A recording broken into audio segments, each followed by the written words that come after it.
നമസ്കാരം എൻ്റെ എല്ലാ കുട്ടികൾക്കും ഗിരീഷ് സാറാണ്. ഇന്ന് നമ്മള് +1 ഫിസിക്സിലെ വർക്ക് എനർജി പവറിൽ കുറെ കാര്യങ്ങൾ നമ്മൾ കഴിഞ്ഞ ദിവസം പഠിച്ചു.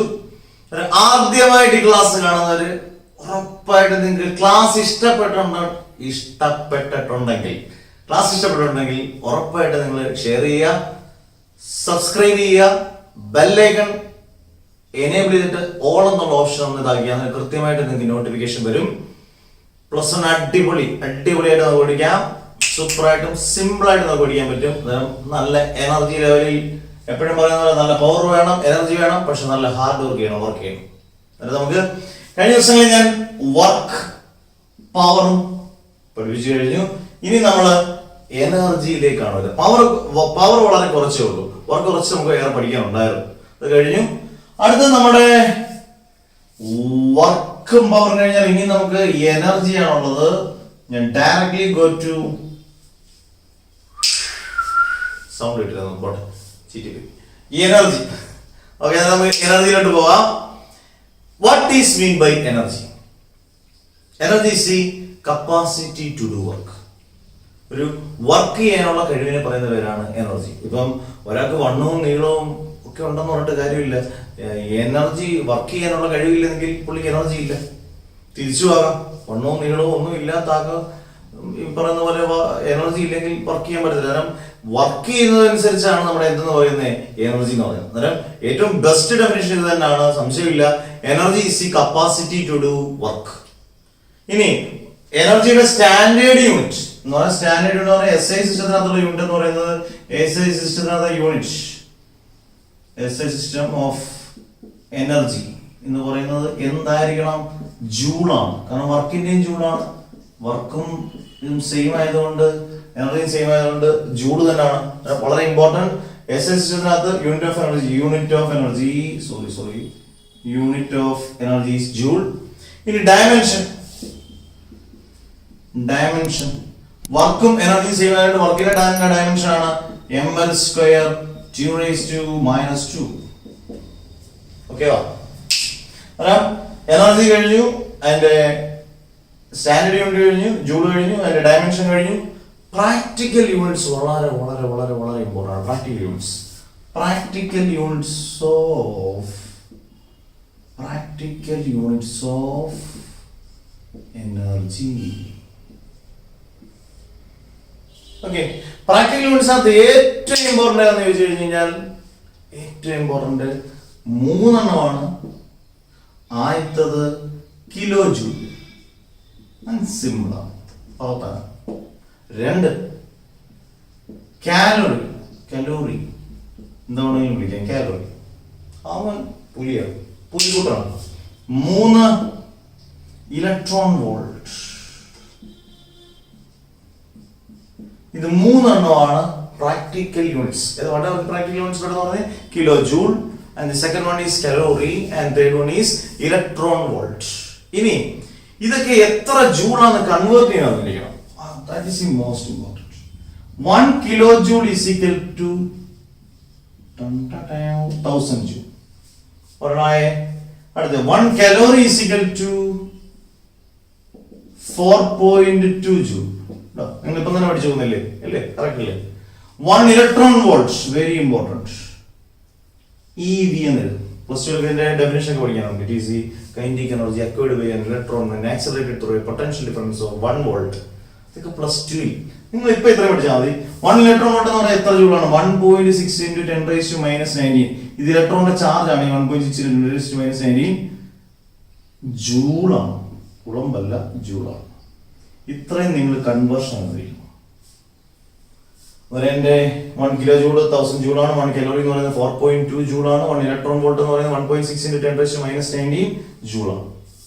എന്റെ എനർജിയുടെ ഇൻട്രോ സൂപ്പർ എനർജി ആയില്ലേ, സൂപ്പർ ഇൻട്രോ ആയില്ലേ? എന്താണ് എനർജി എന്ന് പഠിക്കണം, അതിന്റെ സ്റ്റാൻഡേർഡ് യൂണിറ്റ് പഠിക്കണം, ഡയമെൻഷൻ പഠിക്കണം, പ്രാക്ടിക്കൽ യൂണിറ്റ്സ് 3 പഠിക്കണം. പ്രാക്ടിക്കൽ യൂണിറ്റ്സ് 3 അതിനെയും ജൂളിലോട്ട് കൺവേർട്ട് ചെയ്യുന്നത് മസ്റ്റ് ആയിട്ട് അറിഞ്ഞിരിക്കണം. ഓക്കെ, ഇനി നമ്മള് വേരിയസ് ഫോംസ് ഓഫ് എനർജി. എന്തും വേണ്ടി എനർജിയാണ് അല്ലേ? ഞാൻ കൈയനക്കിയ എനർജി, ഞാൻ ഓടിയ എനർജി, നടന്നാൽ എനർജി, എല്ലാ എനർജിയാണ്. സംസാരിച്ച energy, sound energy, heat energy, solar energy, mechanical energy, kinetic energy, potential energy, geothermal energy, nuclear energy, അങ്ങനെ അങ്ങനെ അങ്ങനെ അങ്ങനെ അങ്ങനെ അങ്ങനെ വേരിയസ് ഫോംസ് ഓഫ് എനർജി. നമുക്ക് അതിൽ നിന്ന് വേണ്ട വളരെ ഇമ്പോർട്ടൻ്റ് ആയിട്ടുള്ള എനർജിയിലേക്കുള്ളൊരു എത്തിനോട്ടമല്ല കാര്യമായിട്ട് പഠിക്കണം. Okay, various forms of energy പറഞ്ഞത് നല്ല പവർ വരട്ടെ. വർക്ക് എനർജി പവറിലെ നമ്മൾ പ്രധാനപ്പെട്ട എനർജിയുടെ ഇൻട്രോ കഴിഞ്ഞു അല്ലെ, എനർജിയുടെ ഇൻട്രൊഡക്ഷൻ കഴിഞ്ഞു. അടുത്തത് വേരിയസ് ഫോംസ് ഓഫ് എനർജി. ഞാനിപ്പോ കുറേ പേരിങ്ങനെ പറഞ്ഞു, അത് നമുക്ക് സെലക്റ്റീവായിട്ട് കുറെ പഠിച്ചാൽ മതി. First one is internal energy. നമ്മൾ ഇത്രയും നാൾ പഠിച്ചത് ചിലപ്പോൾ ഈ എനർജി പഠിച്ച് കാണാൻ വഴിയില്ല. One is internal energy. Internal energy എന്ന് പറയാൻ ഇത്രേ ഉള്ളൂ, വളരെ ഈസിയാണ്. It is the sum of kinetic energy and potential. Kinetic എനർജിയുടെയും പൊട്ടൻഷ്യൽ എനർജിയുടെയും സമ്മിനെ പറയുന്ന പേരാണ് ഇന്റേണൽ എനർജി. എന്നാൽ internal energy is equal to kinetic energy plus potential energy. Kinetic energy plus potential energy, ഇതാണ് ഇന്റേണൽ ഇന്റേണൽ എനർജി. ഓക്കെ, ഒരു energy കഴിഞ്ഞു. അടുത്തത് ഹീറ്റ് എനർജി. ഹീറ്റ് എനർജി എന്ന് പറയുമ്പോൾ തന്നെ ഹീറ്റ് എന്ന് പറയുന്നത് തന്നെ ചൂടാണ്. It is energy possessed by hot bodies. Hot ബോഡീസിന് ഉള്ള എനർജി പറയുന്ന പേരാണ് ഹീറ്റ് എനർജി. ഞാൻ രണ്ട് പറഞ്ഞു, ഇന്റേണൽ എനർജി പറഞ്ഞു. Internal energy is sum of kinetic energy and potential energy. What is mean by heat energy? Heat energy is the energy possessed by hot bodies. And the next one is mass energy. Mass energy വളരെ important ആണ്. According to ഐൻസ്റ്റീൻ്റെ നിങ്ങൾക്കറിയാം E equal to mc square. ഇതിനകത്ത് E എന്ന് പറയുന്നത് energy, M എന്ന് പറയുന്നത് മാസും, C എന്ന് പറയുന്നത് വെലോസിറ്റി ഓഫ് ലൈറ്റ് ആണ്. എന്ന് പറഞ്ഞാൽ 3 ഇൻറ്റു പ്രോബ്ലത്തിലൊക്കെ വളരെ ഇമ്പോർട്ടൻ്റ് ആണ്. 3 × 10⁸ മീറ്റർ/സെക്കൻഡ് ആണ്. ഇത് മാറത്തില്ല. 2020 കൊറോണ കാരണം 2021 സിയുടെ വാല്യൂ മാറുമോ? ഒരിക്കലും ഇല്ല. സിയുടെ value 3 × 10⁸ metre second. Velocity of light മറക്കാൻ പാടില്ല, മറന്നു പോകരുത് കേട്ടോ. E mc സ്ക്വയർ, ഇതാണ് mass energy. where E is energy, M is mass and C is velocity of light. E എന്ന് പറയുന്ന എനർജിയാണ്, M എന്ന് പറയുന്നത് മാസുമാണ്. According to Einstein energy and mass are interconvertible. ഒരിക്കലും അങ്ങോട്ടും ഇങ്ങോട്ടും ഇന്റർ കൺവേർട്ടബിൾ ആയിട്ടുള്ളതാണ് എനർജിയും മാസും. According to Einstein E is mc square. ഇതിന്റെ വളരെ പ്രാധാന്യമുള്ള ഇക്വേഷൻ ആണ്. കാരണം ഈ ആറ്റം ബോംബ് ഒക്കെ ഉണ്ടാക്കാൻ ഐൻസ്റ്റീനാണ് ഉത്തരവാദി എന്നൊക്കെ പറഞ്ഞാൽ വളരെ ഫേമസ് ആയ ഒരു ഇക്വേഷൻ ആണ്. ഐൻസ്റ്റീൻ പോലും അറിയാതെ ഐൻസ്റ്റീൻ്റെ ഇക്വേഷൻ വെച്ച് പലരും ചെയ്യുകയും അത് വെച്ച് വലിയ വിവാദങ്ങൾ ഉണ്ടാക്കുകയും ചെയ്ത വളരെ ഫേമസ് ഇക്വേഷൻ ആണ് E is mc സ്ക്വയർ. ഇതാണ് mass energy. Next one is the most important one is nuclear energy. Nuclear energy എന്ന് പറഞ്ഞാൽ ന്യൂക്ലിയസിനകത്ത് ഉള്ള എനർജിയാണ്. One of the strongest forces in നേച്ചറിനകത്ത് നമ്മൾ ന്യൂക്ലിയർ ഫോഴ്സ് പഠിക്കുന്നുണ്ട്. ന്യൂക്ലിയർ എനർജി, ഒരു ന്യൂക്ലിയസിനകത്തുള്ള പാർട്ടിക്കിൾസിനെ നമ്മൾ പറയുന്ന ഒരു ന്യൂക്ലിയോൺസ് എന്നാണ്. എന്താണ് nucleons? Nuclear energy can be classified into two. Simple ആയിട്ട് പഠിക്കണം. Nuclear fission and nuclear fusion. Nuclear fission and nuclear fusion. എന്താണ് ന്യൂക്ലിയർ ഫിഷൻ? ഇപ്പം ഇത് ചോക്കാണെന്ന് നിങ്ങൾ വിചാരിക്കും. മാർക്കാണെങ്കിൽ തല്ലി പൊട്ടിക്കാൻ പറ്റത്തില്ല. അത് ചോക്കാണെന്ന് വിചാരിക്കും. Heavier chalk. അതിനെ ഞാൻ ഒടിച്ച് 2-3 കഷ്ണങ്ങളായിട്ട് മാറ്റിയ ചോക്ക്. അന്നേരം splitting of heavier chalk into 2 or more lighter chalks. അതുപോലെ തന്നെ ഇതൊരു ഹെവിയർ ന്യൂക്ലിയസ് ആണ് നിങ്ങൾ വിചാരിക്കുക. അതിനെ ഒന്നോ അതിൽ കൂടുതലോ ഭാഗങ്ങളായിട്ട് സ്പ്ലിറ്റ് ചെയ്യുന്നത്. ഫിഷൻ എന്ന് പറഞ്ഞാൽ അതിന് വാക്കിൻ്റെ അർത്ഥം തന്നെ സ്പ്ലിറ്റിംഗ് ആണ്. അന്നേരം അതിന് ഒന്നോ അതിൽ കൂടുതലോ ഭാഗങ്ങളായിട്ട് സ്പ്ലിറ്റ് ചെയ്തതിനെ പറയുന്ന പേരാണ് nuclear fission. What is nuclear fission? The splitting up of heavier nucleus into 2 or more lighter nuclei. Nucleus in the plural ആണ് nuclei is called nuclear fission. What is nuclear fission? But the splitting up of heavier nucleus into 2 or more lighter nuclei is called nuclear fission. അടുത്ത nuclear fusion. Fuse ചെയ്യാന്ന് പറഞ്ഞാൽ combine ചെയ്യുക. ഞാൻ ചോക്കെല്ലാം ഇങ്ങനെ 2-3 ഭാഗങ്ങളായിട്ട് മാറ്റി അതിലൂടെ ചേർത്താൽ എനിക്കൊരു വലിയ ചോക്ക് തിരിച്ചു കിട്ടും. അന്നേരം ഫ്യൂഷൻ എന്ന് പറഞ്ഞാൽ കമ്പൈൻ ചെയ്യുക. അന്നേരം the combining of two or more lighter nuclei to form heavier nucleus is called nuclear fusion. കൃത്യമായിട്ട് മനസ്സിലായില്ലേ? ഫിഷൻ എന്ന് പറഞ്ഞാൽ സ്പ്ലിറ്റിംഗ് ആണ്, ഫ്യൂഷൻ എന്ന് പറഞ്ഞാൽ കമ്പൈനിങ് ആണ്. ഏതാണെന്ന് മനസ്സിലല്ലോ? ലൈറ്റർ ന്യൂക്ലിയർ ഹെവിയർ ന്യൂക്ലിയസ് ആയിട്ട് മാറ്റുന്നതിനെ പറയുന്ന ഒരു ന്യൂക്ലിയർ ഫിഷൻ എന്നും, ലൈറ്റർ ന്യൂക്ലിയസിനെ എല്ലാം കൂടെ കമ്പൈൻ ചെയ്ത് വലിയൊരെണ്ണമാക്കി മാറ്റുന്നതിനെ പറയുന്നത് ഹെവിയർ ന്യൂക്ലിയസ് ആക്കി മാറ്റുന്നതിനെ പറയുന്നത് ന്യൂക്ലിയർ ഫ്യൂഷൻ. അന്നേരം ഇത്രയാണ് നമുക്ക് വേണ്ടപ്പെട്ട നമ്മുടെ വളരെ ബന്ധുക്കളായിട്ടുള്ള വേരിയസ് സോഴ്സ് ഓഫ് എനർജി. പറയാനാണെങ്കിൽ ഒരുപാട് എനർജി നമുക്ക് പറയാം. പറഞ്ഞ പോലെ solar energy, geothermal energy, wind energy, kinetic energy, potential energy. പക്ഷെ കൈനറ്റിക് എനർജി, പൊട്ടൻഷ്യൽ എനർജി ഒക്കെ നമ്മൾ പടാന്ന് പറഞ്ഞ ഇപ്പം തന്നെ പഠിക്കും. കാരണം ഇത്രയും സിമ്പിൾ ആയില്ലേ? കാരണം നിങ്ങൾ ക്ലാസ്സിൽ കേൾക്കുന്നവർ ഇപ്പം തന്നെ നിങ്ങളുടെ കൂട്ടുകാർക്ക് എല്ലാം ഷെയർ ചെയ്ത് കൊടുക്കുക. നന്നായിട്ട് പഠിക്കട്ടെ. സബ്സ്ക്രൈബ് ചെയ്യാൻ മറക്കരുത്. ഓക്കെ, വാ അടുത്ത ടോപ്പിക്കിലേക്ക്. അത് നമ്മുടെ വേരിയസ് ഫോംസ് ഓഫ് എനർജി കഴിഞ്ഞിട്ട് അടുത്തത് ട്രാൻസ്ഫോർമേഷൻ ഓഫ് എനർജി. എനർജി എങ്ങോട്ടൊക്കെയാണ് പോകണമെന്നൊക്കെ നമുക്ക് അറിയണ്ടേ?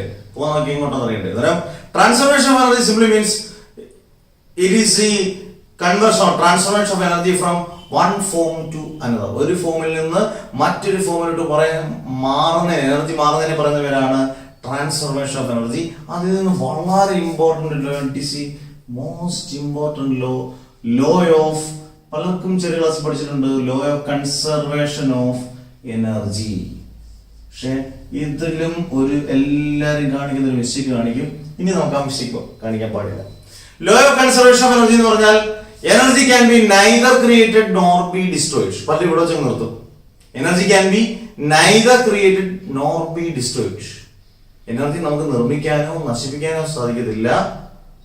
It can be transform from one form to another. ഇതുകൂടെ എഴുതണം. It can be transform from or transfer from one form to another. അതൊരു ഫോമിൽ നിന്ന് മറ്റൊരു ഫോമിലോട്ട് മാറിക്കൊണ്ടേയിരിക്കും. ഇതാണ് law of conservation of energy. എന്താണ് law of conservation of energy? Energy can be neither created nor be destroyed, but it can be transferred from one form into another. Okay, അടുത്ത അതിന്റെ എക്സാമ്പിൾ ആണ്. നമുക്കൊരു എക്സാമ്പിൾ, രണ്ട് example വെച്ച് നോക്കാം. In electric fan, എന്ത് energy ആയിട്ട് പോകുന്നു? ഇലക്ട്രിക് ഫാനിൽ നമ്മൾ സ്വിച്ച് ഇട്ടു, electrical energy. Okay, electrical energy is converted into കറങ്ങുന്നു. മെയിൻ എനർജി എന്ന് പറഞ്ഞാൽ mechanical energy. Okay, and in electric bulb ഒരെണ്ണോട് നോക്കാം. നമ്മൾ സ്ഥിരമായിട്ട് ഉപയോഗിക്കുന്ന സാധനങ്ങളിലേക്ക് അറിഞ്ഞെങ്കിൽ പിന്നെ മോശമല്ലേ? മോശമല്ലേ? ഇലക്ട്രിക് ബൾബ് എന്താണ്? അതിനെ സ്വിച്ച് ഇട്ടു. Electrical energy is converted into light energy. നിങ്ങൾ ഇതിന്റെ എല്ലാ കൂട്ടത്തിൽ അറിഞ്ഞിരിക്കേണ്ട കാര്യം, നമ്മളിപ്പം electrical energy is converted into mechanical energy എന്ന് പറഞ്ഞു. അതിന്റെ കൂട്ടത്തിൽ ഒരു എനർജി ഉണ്ട്, യഥാർത്ഥത്തിൽ ഒരു ഹീറ്റ് എനർജി ഉണ്ട്, പ്ലസ് ഹീറ്റ് എനർജി. ഇതിന്റെ കൂട്ടത്തിലുണ്ട് പ്ലസ് ഹീറ്റ് എനർജി. എങ്ങനെ വരുന്നേ? കാരണം നമ്മൾ ഫാനോ ബൾബോ ഒക്കെ ഒന്ന് ഓഫ് ചെയ്തിട്ട് തൊട്ട് നോക്കിയാൽ ചെറിയൊരു ചൂട് കാണും. അന്നേരം ഇത് അറിഞ്ഞിരിക്കുക. ലോ ഓഫ് കൺസർവേഷൻ എനർജി പെട്ടെന്ന് പറഞ്ഞേ, energy can be neither created nor be destroyed, but it can be transformed from one form to another. രണ്ട് എക്സാമ്പിൾ അങ്ങ് എഴുതി വിട്ടേക്കണം, പിന്നെ നമ്മൾ ടോപ്പിക്ക് ആർക്കും പറ്റത്തില്ല. In electric fan, electrical energy is converted into mechanical energy, and in electric bulb, electrical energy can be converted into light energy and heat energy. മറ്റൊന്നിനകത്തും heat energy ഉണ്ട്. ഇങ്ങനെ എല്ലാ ഡിവൈസിനും നമുക്ക് ഒരു കൺവേർഷൻ പറയാനുണ്ട്. അതാണ് പറയുന്നത് energy can be neither created nor be destroyed, it can be transformed one form to another. ഒരു ഫോമിൽ നിന്ന് മറ്റൊരു ഫോമിലോട്ട് അത് മാറിക്കൊണ്ടിരിക്കുകയാണ്. ഇനിയും നമുക്കറിയാവുന്ന മെയിൻ രണ്ട് എനർജി വെച്ചാൽ കൈനറ്റിക് എനർജിയും പൊട്ടൻഷ്യൽ എനർജിയാണ്. പക്ഷെ ഇവരെണ്ണത്തിന്റെ സബ് ഡിവിഷനാണ്. അതായത് മെക്കാനിക്കൽ എനർജിയെ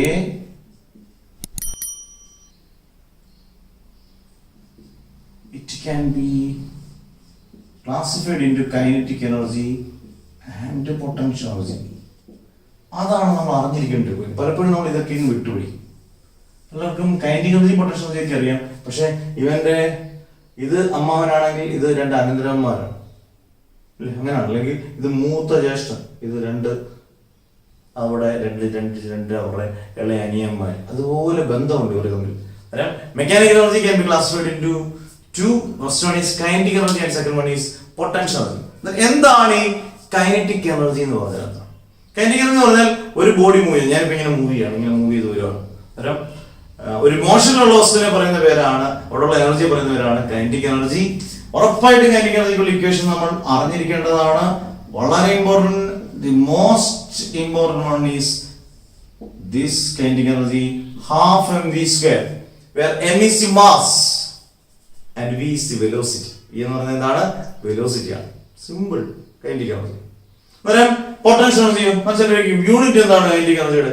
കൈനറ്റിക് എനർജി എന്ന് പറഞ്ഞാൽ എനർജിയാണ്. അന്നേരം ഏത് എനർജിയുടെ യൂണിറ്റ്, സ്റ്റാൻഡേർഡ് യൂണിറ്റ് എന്ന് പറയുന്നത് ജൂളാണ്. അടുത്ത പൊട്ടൻഷ്യൽ എനർജി. പൊട്ടൻഷ്യൽ എനർജി എന്ന് പറഞ്ഞാൽ ഹൈറ്റിലുള്ളതും അല്ലെങ്കിൽ റെസ്റ്റിലുള്ള വസ്തുക്കൾക്കൊക്കെ കിട്ടുന്ന എനർജി എന്ന് പറയുന്നത് പൊട്ടൻഷ്യൽ എനർജിയാണ്. ഒരു സ്പ്രിങ് സ്ട്രെച്ച് ചെയ്യുമ്പോഴൊക്കെ കിട്ടുന്ന എനർജി എന്ന് പറയുന്നത് പൊട്ടൻഷ്യൽ എനർജിയാണ്. പൊട്ടൻഷ്യൽ എനർജി ഇക്വേഷൻ എന്ന് പറയുന്നത് mgh ആണ്. അതും വളരെ ഇമ്പോർട്ടന്റ് ആണ്. ജി ഡാൻസ് ചെയ്താലൊക്കെ പോയത് potential energy mgh, where m is the mass and g is the acceleration due to gravity and h is the height. കണ്ടോ, ഇത്ര മനോഹരമായിട്ട്, ഇത്ര സിമ്പിൾ ആയിട്ട് നമ്മൾ പഠിച്ചു. Law of conservation of energy, transformation of energy പഠിച്ചു, law of conservation of energy പഠിച്ചു, examples എല്ലാം പഠിച്ചു. മെക്കാനിക്കൽ എനർജി രണ്ടായിട്ട് ക്ലാസ് ചെയ്തു. കൈനറ്റിക് എനർജി, പൊട്ടൻഷ്യൽ എനർജി പഠിച്ചു. കൈനറ്റിക് എനർജിക്കുള്ള ഇക്വേഷൻ പഠിച്ചു, ഹാഫ് mv². പൊട്ടൻഷ്യൽ എനർജിക്കുള്ള ഇക്വേഷൻ പഠിച്ചു, mgh. എന്തൊക്കെയാണ് ടേംസ് എന്ന് നമ്മൾ ക്ലിയർ ആക്കി. Okay, power, energy, hard work. Okay, അടുത്ത topic expression for kinetic energy of a moving body. എല്ലാവർക്കും അറിയാം കൈനറ്റിക് എനർജി ഇക്വേഷൻ എന്താണെന്ന് വെച്ചാൽ ഇനി നമ്മൾ ആരും തിരിക്കില്ല, ഹാഫ് mv². ഇതെങ്ങനെയാണ് ഇവനെ കിട്ടിയതെന്ന് നമുക്ക് അറിയിക്കണം. വേണ്ടേ? ഹാഫ് mv² ഒന്ന് ഡിറൈവ് ചെയ്യണം. എങ്ങനെ കിട്ടിയത്? പരീക്ഷയ്ക്ക് ചോദിച്ചിട്ടുള്ള ക്വസ്റ്റ്യൻ ആണ്. സിമ്പിൾ ആണ്, ഹമ്പിൾ ആണ്. നോക്കിയോ, expression for kinetic energy of a moving body. അതിന്റെ ആദ്യം നമ്മൾ എടുക്കുന്ന ഇക്വേഷൻ v² = u² + 2s. നമ്മുടെ ന്യൂട്ടന്റെ പ്രധാനപ്പെട്ട 3 ഇക്വേഷൻസ് ഓഫ് മോഷൻ വരുന്നതിൽ ഒരു ഇക്വേഷൻ ആണ് v² = u² + 2s. ഇനിഷ്യലി ഒരു ബോഡി റെസ്റ്റ് എന്ന് വിചാരിക്കുക. തുടക്കത്തിൽ അത് റെസ്റ്റിലാണെങ്കിൽ u initial velocity, v final velocity. അങ്ങനെ u ന് 0 എന്ന് കൊടുക്കുക. v² = 0² + 2s. v² = 0² + 2s ആണ് 2s. അതിൽ നിന്ന് a = v² / 2s. Equation number 1. Simple ആയിട്ടുള്ള സ്റ്റെപ്പിലാണ് നിങ്ങൾക്ക് പറഞ്ഞു തരുന്നത്. From newton second law F = mn. അതിൽ നിന്ന് F = m × a ക്ക് വരുന്ന കൊടുക്കാം v² / 2s. അന്നേരം F = മൾട്ടിപ്ലൈ ചെയ്ത് m × v², mv² / 2s. Equation number 2. ഇത്രയും സിമ്പിൾ ആയിട്ട് ആരും പഠിപ്പിക്കും, നിങ്ങൾ തന്നെ നോക്കി. ഇനി വർക്ക് എന്ന് പറഞ്ഞാൽ force into displacement. W = F ന് പകരം നമുക്ക് എന്തെടുക്കാം? നമ്മുടെ ചെയിൻ പോലെ ഇക്വേഷൻ പോകുന്നത്. F ന് പകരം mv² / 2s ഇൻറ്റു s. എസും കിട്ടിപ്പോയി. ബാക്കി W = mv² / 2 എന്ന് പറയുന്നത് തന്നെയാണ് ഹാഫ് mv². ഇക്വേഷൻ കിട്ടി. വർക്ക് എന്ന് പറഞ്ഞാൽ നമ്മൾ എപ്പോഴും പഠിക്കുന്നുണ്ട്, work is the energy is the capacity to do work. വർക്കും എനർജിയും സെയിം ആണ്. ഇവിടെ വർക്ക് ഏത് എനർജിക്ക് സെയിം ആണ്? കൈനറ്റിക് എനർജിക്ക് സെയിം ആണ്. Therefore kinetic energy is equal to half mv². ഇങ്ങനെയാണ് നമ്മൾ കൈനറ്റിക് എനർജിക്കുള്ള ഡെറിവേഷൻ പടാന്ന് പഠിക്കേണ്ടത്. ഓക്കെ, ഇനി നമുക്ക് ഒരു കാര്യം നമുക്ക് പഠിക്കണം, properties of kinetic energy. Very very very important. Okay, നമ്മൾ കൈനറ്റിക് എനർജിയുടെ ഒറിജിൻ വരെ പഠിച്ചു. എന്താണ് കൈനറ്റിക് എനർജി, കൈനറ്റിക് എനർജി വന്നത് എന്താണ്, ഇത്രയൊക്കെ പഠിക്കുമ്പോൾ നമ്മൾ പ്രോപ്പർട്ടീസ് ഓഫ് കൈനറ്റിക് എനർജി പഠിച്ചു. 3 പ്രോപ്പർട്ടീസ്, 3 മാർക്കിനല്ലേ 2 മാർക്കിന് ഉറപ്പുള്ള ക്വസ്റ്റ്യൻ ആണ്. ഫസ്റ്റ് വൺ ഡയറക്റ്റ് ആയിട്ട് നമുക്ക് കയറാം. Kinetic energy is a positive scalar quantity. Scalar quantity ആണ്, പക്ഷെ പോസിറ്റീവ് സ്കെയിലർ ക്വാണ്ടിറ്റി എന്ന് എഴുതാം. ഫസ്റ്റ് വൺ പറയാതെ നിങ്ങൾക്കറിയാം, kinetic energy is a positive scalar quantity. എഴുതിയില്ലെങ്കിലും പഠിച്ചു കഴിഞ്ഞു. Kinetic energy is a positive scalar quantity. Second one, kinetic energy depends upon frame of reference. ഈ വാക്ക് നമ്മൾ മോഷന്റെ പ്ലെയിനകത്ത് പഠിച്ചതാണ്.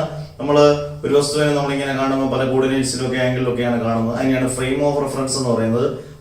കൈനറ്റിക് എനർജി ഏതിനെ ഡിപെൻഡ് ചെയ്യുന്നു? Depends upon frame of reference. രണ്ടാമത്തെ പ്രോപ്പർട്ടി. ഫസ്റ്റ് വൺ ഏതാ? പെട്ടെന്ന് പറഞ്ഞേ. First one, kinetic energy is a positive scalar quantity.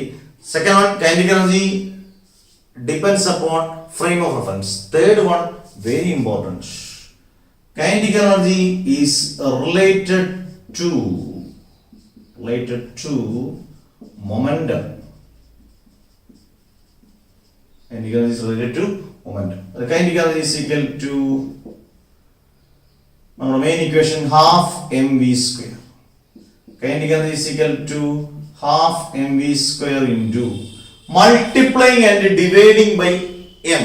m വെച്ച് നമുക്ക് മൾട്ടിപ്ലൈ ചെയ്തു അത് വെച്ച് ഡിവൈഡ് ചെയ്തു എന്നിട്ട് നമ്മൾ വെട്ടിക്കളയരുത് എന്നാൽ ഇത് തന്നെ കിട്ടും. അതിന്റെ കാരണമുണ്ട്, നോക്കി നിങ്ങൾ ശ്രദ്ധിച്ചോണേ. kinetic energy is equal to mv square into m എന്ന് പറഞ്ഞാൽ m into m square v square by 2m. Okay, but momentum P is equal to mv. Squaring on both sides. രണ്ട് സൈഡിൽ സ്ക്വയർ ചെയ്തു. P square is equal to m square v square. m square v square. അപ്പോൾ നമുക്ക് m square v square വരെ നമുക്ക് p square എന്ന് കൊടുക്കാമല്ലോ. അത് kinetic energy is equal to equation കിട്ടിപ്പോയി p square by 2. വളരെ വളരെ വളരെ വളരെ ഇമ്പോർട്ടന്റ് ഇക്വേഷൻ. കാരണം ഇക്വേഷൻ വെച്ച് ഒരുപാട് ആപ്ലിക്കേഷൻ ക്വസ്റ്റ്യൻ നമുക്ക് ചെയ്യാറുള്ളതാണ്. കാരണം kinetic energy മൊമെന്റും തമ്മിലുള്ള റിലേഷൻ എന്ന് വെച്ചാൽ kinetic energy is equal to p square by 2. ഈ മൂന്ന് പ്രോപ്പർട്ടീസ് നിങ്ങൾ പഠിച്ചിരിക്കണം. First one is kinetic energy is a positive scalar quantity, and second one is kinetic energy depends upon frame of reference, and third one is kinetic energy is related to momentum. Equation derive ചെയ്ത് kinetic energy is equal to p square by 2. നമ്മൾ കുറേ topic നമ്മൾ ഇന്ന് പഠിച്ചു. ഇഷ്ടപ്പെട്ടേക്കുന്നവർ ഒരിക്കൽ കൂടി പറയുന്നു, share ചെയ്യുക, സബ്സ്ക്രൈബ് ചെയ്യുക. നിങ്ങൾക്ക് പഠിക്കാൻ ഈസി ആയിട്ട് പഠിക്കാം. അടുത്ത ദിവസം നമ്മൾ പഠിക്കാൻ പോകുന്നത് work energy theorem, illustration of law of conservation of energy, potential energy of A stretched spring. എല്ലാം പടക്കൻ എന്നാൽ ഈസി ആയിട്ടും ഇമ്പോർട്ടന്റ് ആയിട്ടും മാറി മേടിക്കത്തക്ക രീതി നമുക്ക് അടിപൊളിയായിട്ട് പഠിക്കാം. നാളത്തെ ക്ലാസ്സിൽ കാണുന്നവരെ ബൈ ബൈ. അടുത്ത ക്ലാസ്സിൽ കാണുന്നവരെ ബൈ ബൈ. ഓക്കെ വാ.